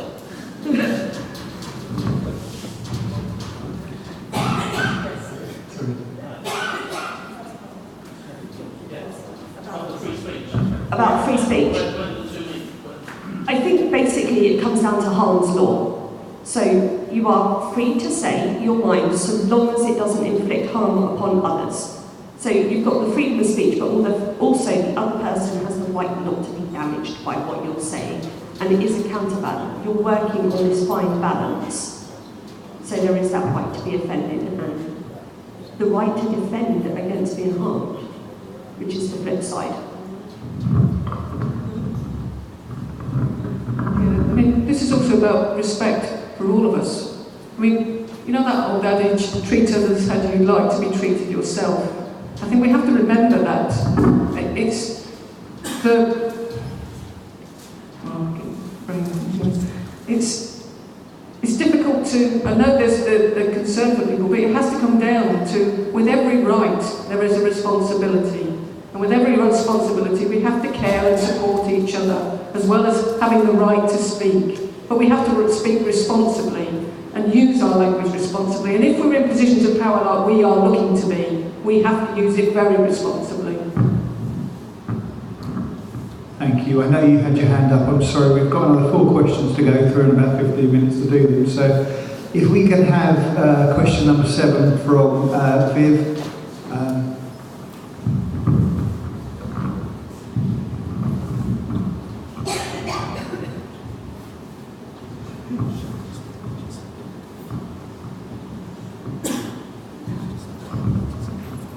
We have 4,853 3G pictures in the UK, constructed from carcinogenic rubber crumb, which is proven to be extremely dangerous to health. The glass blades are made from the equivalent of 6,794,200,000 plastic bags. We have one of these FA-funded pictures at the Redwall Leisure Centre, and another is planned for Ironbarrows. Given that we need to stop pollution and clean up our environment, what will you do to halt the construction of more of these pictures and remove those in existence? Okay, thank you very much, Viv, for that. I know that's taken quite a lot to vocalise that question. I believe we're back, starting with you, Suzanne. I think we had a bit of a chat about this before I sort of came up here, because it's actually quite a big question. And as far as I understand, it's not really just about the pictures, although that's a massive part. It's about the things we're putting into our communities which harm us, and protecting us from harm, and protecting our environment from harm. So this really covers 2 areas. You've got health as well as environmental damage. And I think looking forward, you're almost looking at having to regulate, unfortunately, and say that if something has over certain levels of something we cannot put it in, it's damaging. The same as we do with food. You can't put a known carcinogenic into certain foods, they're banned. And the same as we did with things like asbestos. That's how we stopped it. Removing it is a whole different process, because then you've got the problem of removing something that you know is damaging, and the act of removing it could also be damaging, and then the act of disposing it could be damaging. Not just on our health, but on the health of our planet. So in the same way that we deal with asbestos, it's going to have to be a long-term plan where you stop any more going down, you understand, you look into how we remove it, and you have specialists working on that, but it's going to have to come through government legislation on saying, right, there's a limit, that is the limit, we can't cross it because it's a danger to health, and working from that.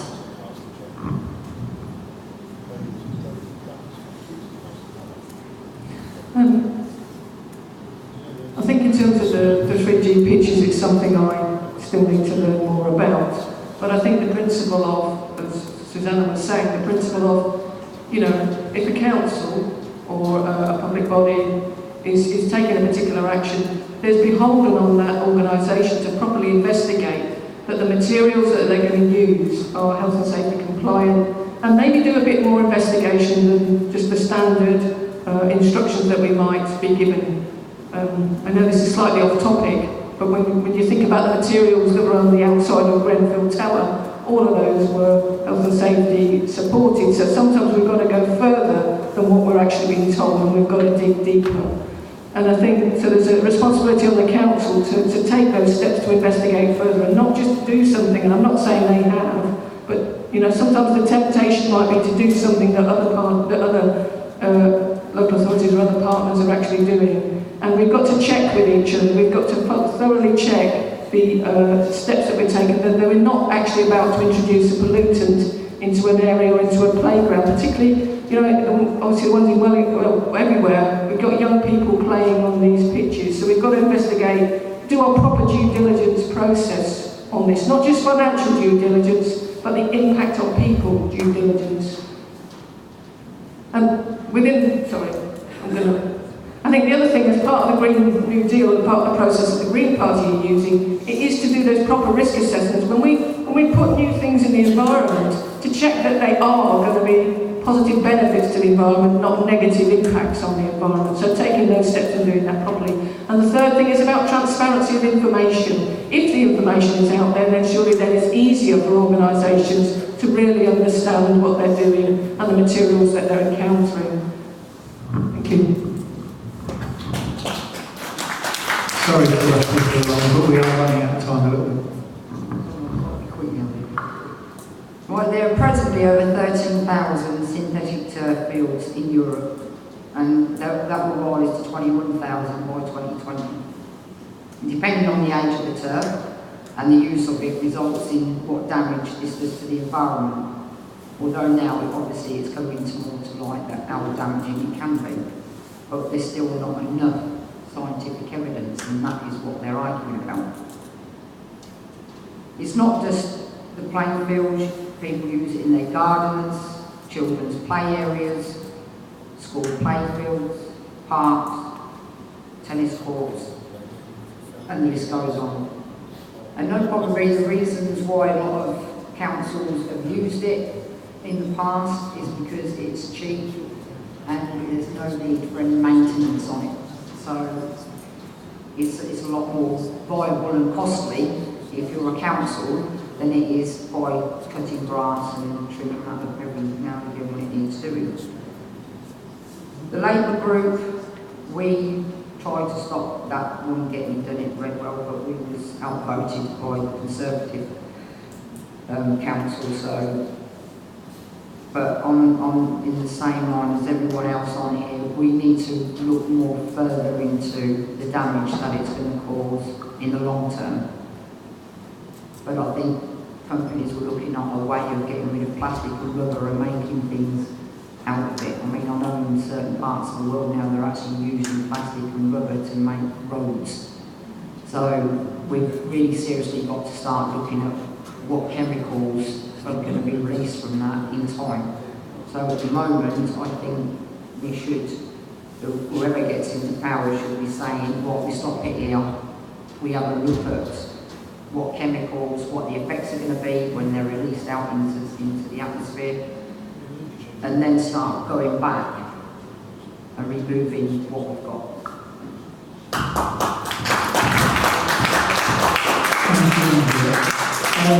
I think Viv just wants to come back very briefly on this, but please brief because we are running out of time.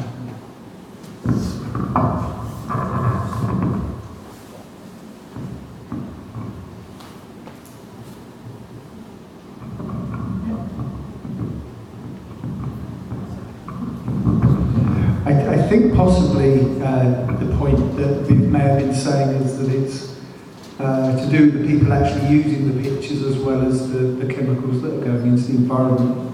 I, like everybody on the panel here, have had conversations with Viv's willing to talk with him. University has identified 306 chemicals in the farm, carcinogenic, mutagenic, and endocrine disruptors. So they particularly affect children because their immune systems are immature. The endocrine disruptive chemicals affect unborn babies. So the mum's taking her child there, watching her child play, she's damaging her unborn baby. And this is well known. And I know some children who died from playing on pictures.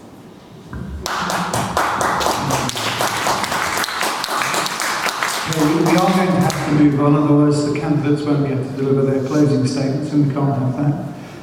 The next question is from Julia Heathcote, and I believe she's just in the middle of the room. Well, it's evident that Wellingborough has a growing homeless problem, with 28 individuals currently registered at the winter night shelter. And I do know that there was a count last week, there were only 4 people that were actually representing the homeless forum, and it's already 4 people that were not allowed by the people organising it to actually go and find the people who were actually homeless. So we were told that Wellingborough doesn't really have a homeless problem, and clearly it does. So how as an MP to help these people both at a local and a national level? Thank you very much for your question. Marion, it's your turn to Thank you for the question. This is something that's very close to my heart. I've worked around housing and homelessness most of my life, and I've been really appalled for what we've actually seen in the last 10 years. I used to work on a government programme called the Supporting People Programme, where anybody that was homeless or vulnerable in any way that needed support, whether it was support to live in their own home, could access that support, and they accessed it in a way that really worked for them. And a lot of, I mean, this comes down to the austerity, really the austerity that we've been experiencing in this country for nearly 10 years. Homelessness, I worked in homelessness at Brent Council in the early 90s, and it was one of the biggest things, one of the biggest ways at that point that they were actually trying to solve homelessness was placing people in bed and breakfast. And actually, through the times, through the early 90s when we worked there, we pushed in all the councils to reduce the use of bed and breakfast. It's an appalling emergency solution for people. But we're talking about people who, unfortunately, if they are able to get into the night shelter, who don't even get that level of support. We've seen the drawing back of support, the real essential support to help people have a basic need met, which is have a roof over their heads. So I, as our MP, this is something of great importance to me.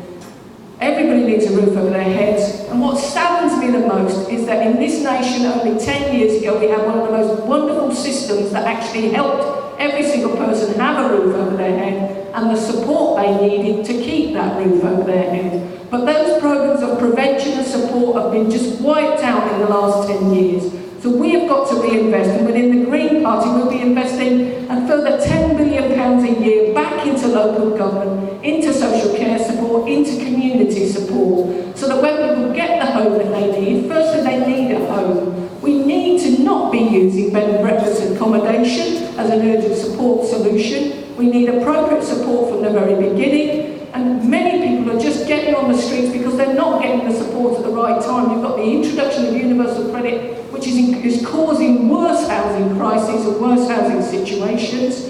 It's making people homeless in some cases.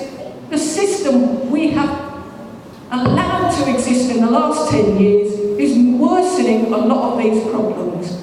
It's a disgrace in our country that this is happening, but we have got to take steps to resolve this. We need appropriate housing for people, we need affordable rents, we need social housing, affordable rents in the private sector as well. But also we need housing that people can buy where they can. The first solution is put a roof over someone's head. The next thing is support. And the third solution is long-term housing. And we and I are committed to delivering that. Thank you.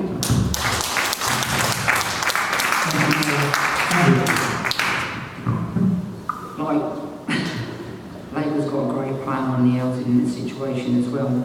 But talking about rough sleepers, we have 726 people die on our streets. That's been up by 50% over this last year. And it's shocking. And it is basically down to austerity. And any one of us at any given time could end up being on the street. It only needs to lose your job, a breakdown in your family, and we can all end up being there. So yes, we need to invest more.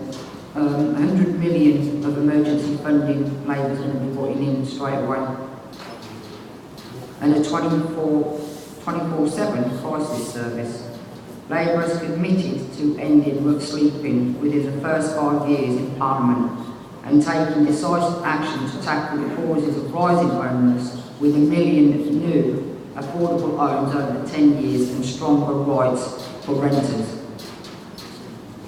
Rebuilding frontline services is another thing that needs to be done straight away, and also the money to be spent on mental health, because a lot of people that end up getting on the street and sleeping rough are also going through mental health issues, and then also getting involved in drugs and alcohol.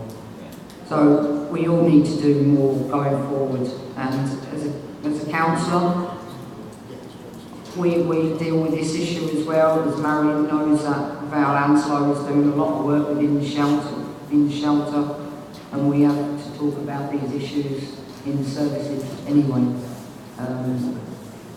But we do need to take the empty homes that we've got out there and take them back, and then give them out to the rough sleepers. But not all rough sleepers want that help. But those that do should be getting it, and it shouldn't be just the owners, as in families as well, because families are automatically given first priority. But we've got young people out there and young women out there sleeping rough on the streets, and that should never be happening.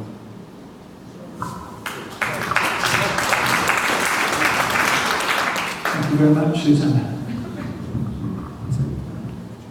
10 years ago, as Mayor of London, Boris Johnson pledged to end homelessness. And yet we find ourselves in this situation. As a teen, growing up, I was in the unfortunate situation, alongside my mum, that we were in insecure housing. During my GCSE years, we moved 11 times in 3 counties, pushed from place to place. I'd hoped by the time I got to this end, this stage of my life, the things that made us go into insecure housing would have been history, but they're not.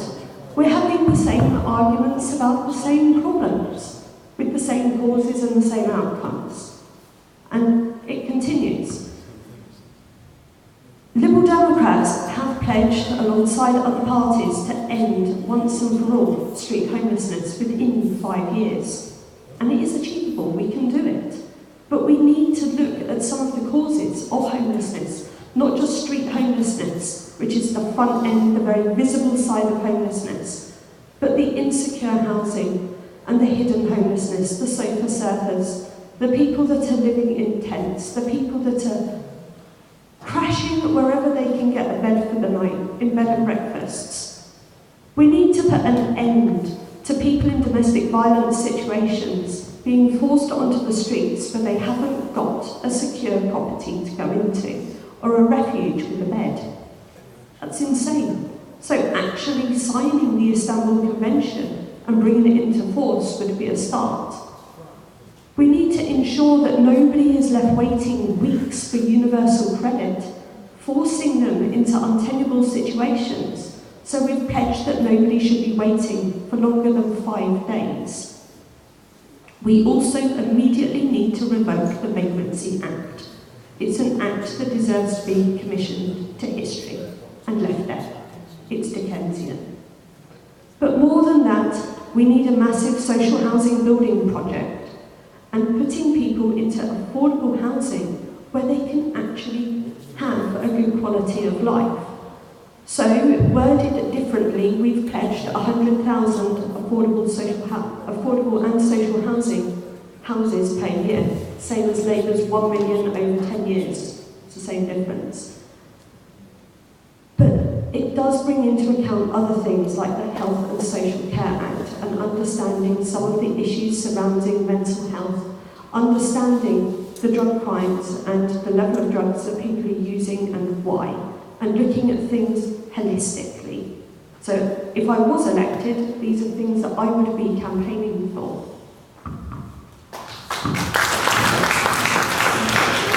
Thank you very much.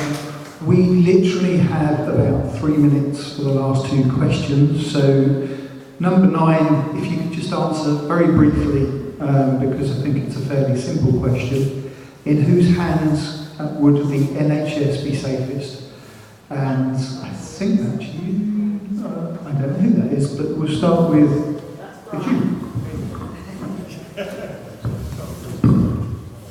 Okay, I'm going to give an answer here that's probably not the most fashionable one. But at the end of the day, it took Conservatives to actually come up with an idea of a National Health Service. It took Beveridge from the Liberals to come up with the 5 wands, and it took a Labour government to put the NHS in. So I think to ask whose single hands the NHS is safest in isn't really the question. It's we need to work together on this one because the NHS is for everybody, and it's because we've worked together through the years that we've been able to keep it. So only by working together in the future can we ensure that we've got an NHS fit for our communities.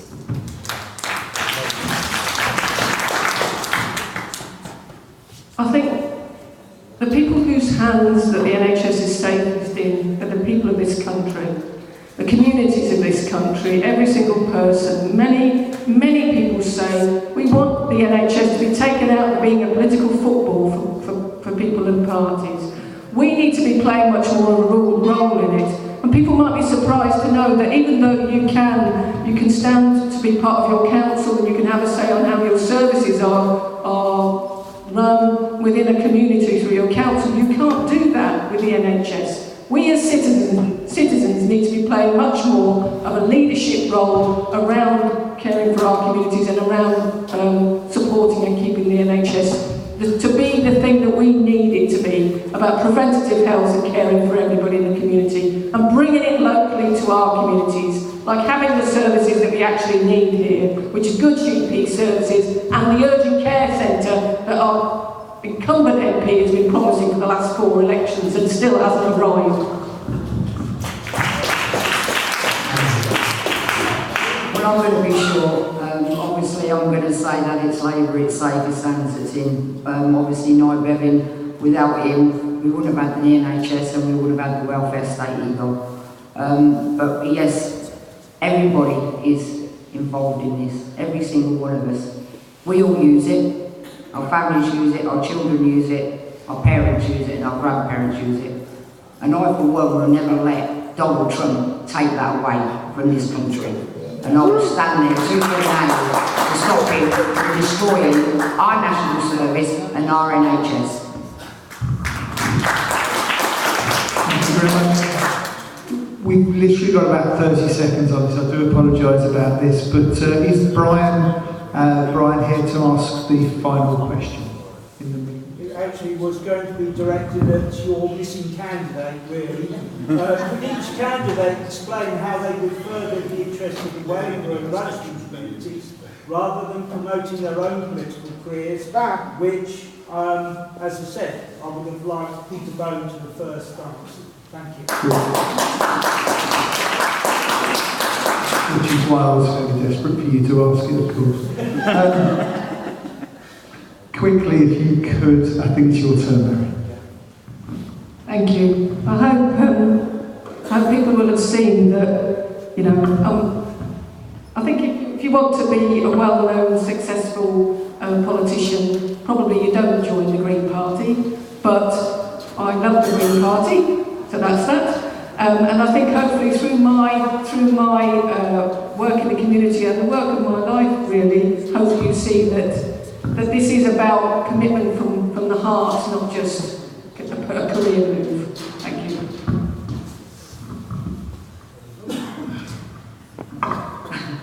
Last evening we had a lessons and it was held in an organised church together.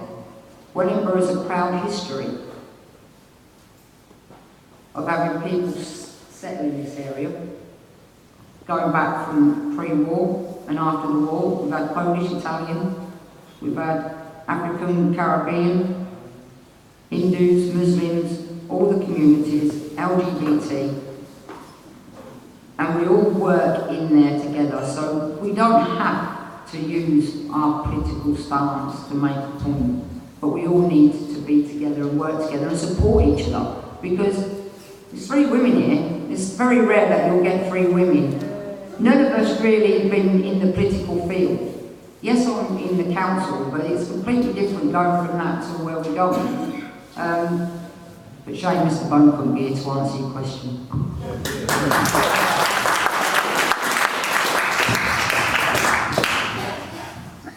Again, I think this is one where historically, as a constituency, we've kind of been left to languish a little bit. We need to be really punching above our weight and pulling in business into this area, defending the infrastructure that we've got and building upon it, and not settling for a second-rate service and allowing Northampton, the other side of the county, to really take what should rightfully be ours.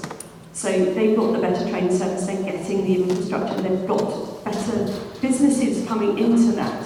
And I think all of that is about protecting our communities and working together and building what we already have and ensuring that those communities have got good places to work, the ability to travel, and a good education and healthcare systems to build upon and look after them.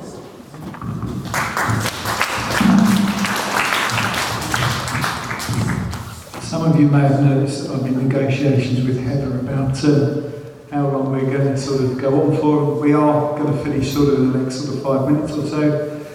But because she's the boss, she has allowed the candidates to do their 3 minutes summing up. So I think it's only fair, Suzanna, if you sort of went last time, you go first this time, if that's okay. Cool. Suzanna, to sum up. So again, thank you for coming out in the cold, in a little winter's night. I know why they traditionally have elections in summer. I've just lost this. But I could sit here and say, pick me. I'm probably from the most popular party, but I wish Liberal Democrats were. What I can say is, if you do choose me, I am going to be different in the House of Commons. I know I'm going to be different. I haven't had a public school education, like 90% of the population, but unfortunately most of the House of Commons. I'm female, like only 34% of the House of Commons. I look a little bit different, like less than 8% of the House of Commons. But with all these differences, I think I bring about a working history and a knowledge of difference and working across equality that many people in our current House of Commons and Houses of Parliament just don't have. And I think if we're going to have a political system that truly represents the people in their constituencies, we need to start having people in the House of Commons that have the understanding of their communities and understand the differences and don't all come from the same background, so that we do bring across these different ideas, these different experiences, this different knowledge. So I think you can be certain that if I am elected, I will stand up not only for what I believe in, but I will stand up for the rights of my community and the people that I represent.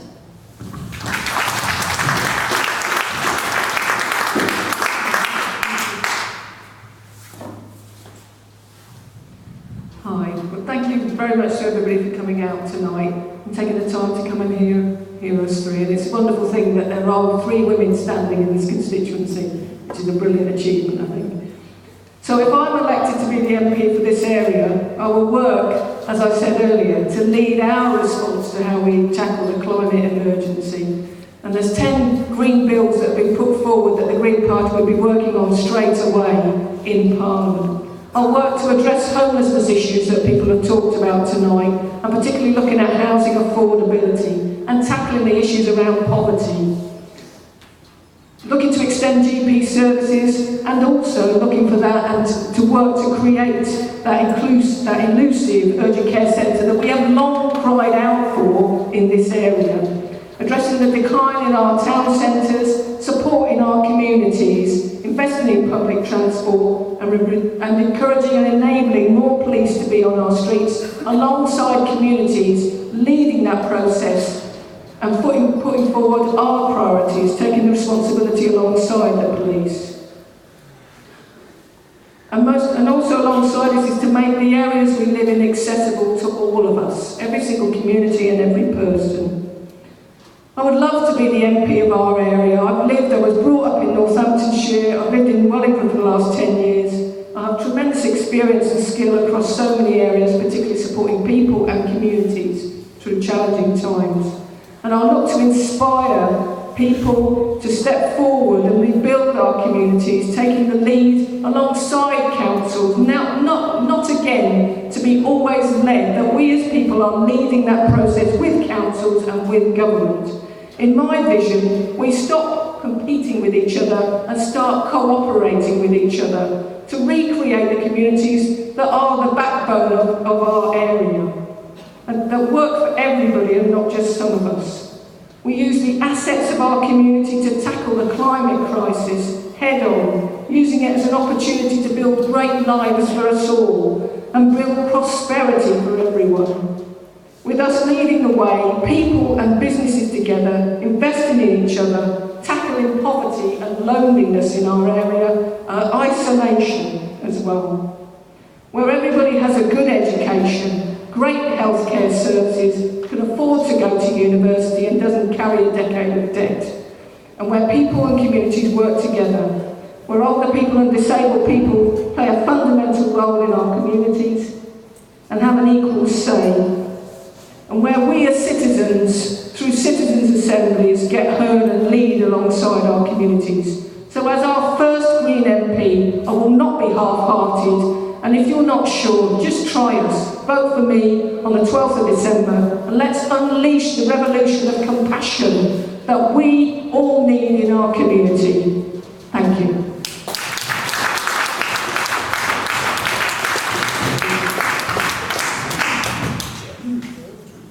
Insecure existence so many families face in this country as well as locally. Using food banks, falling in debt just to pay basic everyday bills. It only takes a mishap, an illness, a death, a family breakdown, and families are pushed over the edge. We have been told that making it pay to work is how to deal with poverty.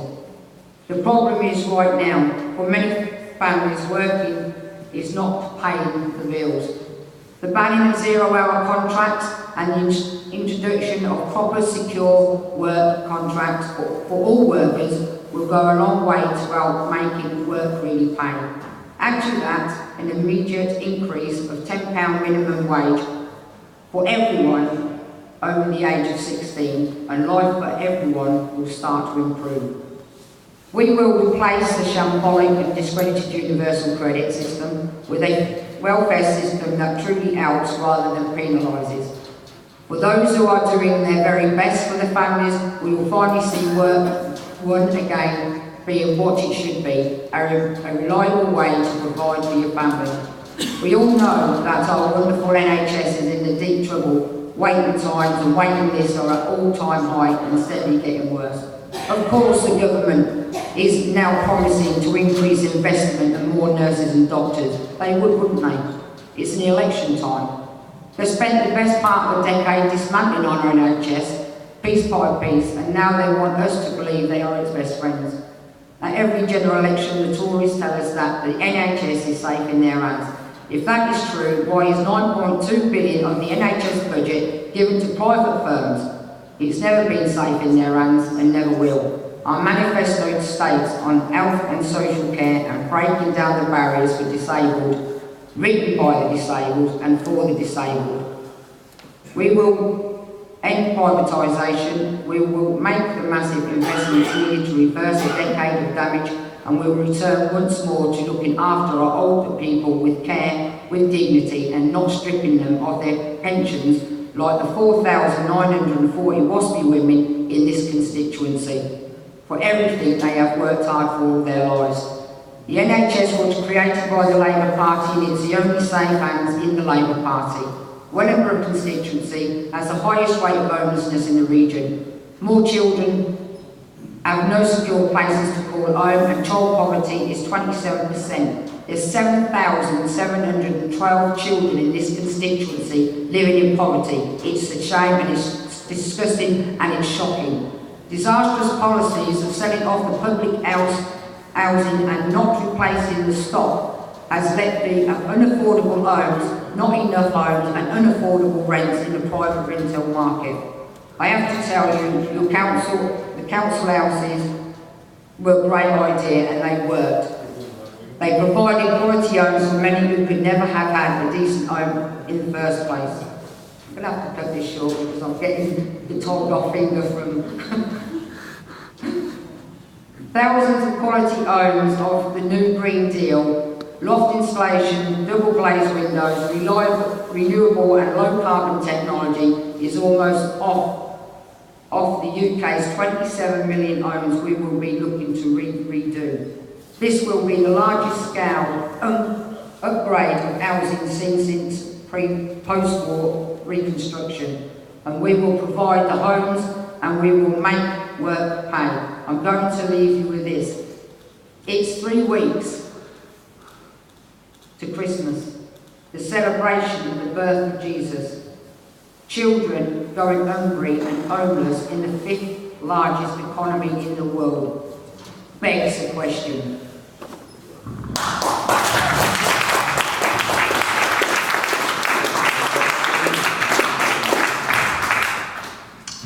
Thank you very much to 3 fabulous candidates that turned up. Thank you to Glamis Hall for hosting us. Thank you to the volunteers.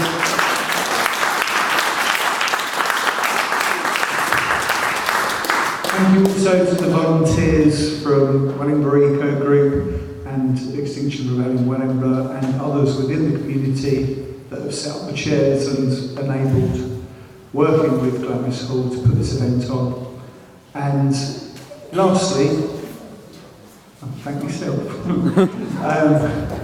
Lastly, if you do want to see this again, this will be available on our website at wellingboroughhustings.wordpress.com. If it's all right with the candidates, we will also put the answers to their questions and their statements on our website if they want us to. So if you submit those to us, that'll be fab. So whoever you vote for in a week's time, please do vote for the candidate that you like the best rather than necessarily the party that you don't like the worst. Thank you all for coming, and thank you very much, candidates. Thank you.